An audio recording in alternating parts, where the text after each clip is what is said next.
Want to seamlessly pick up your Viber chats and calls from your computer? Learn how to easily log into Viber on your PC by syncing it with your phone and using a quick QR code scan.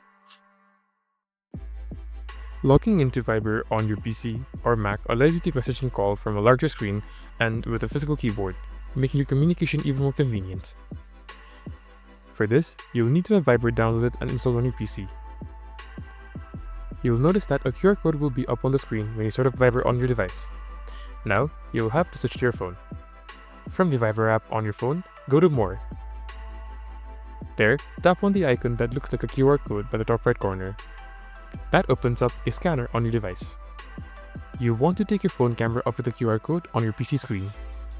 And once you do, in a second or two, you'll be logged into Viber on your PC. That's it. If you found this video helpful, be sure to go on and hit the like and subscribe buttons. That's a small action from you that helps make a big difference for us. And as always, feel free to comment your experience down below. See you soon. Bye bye.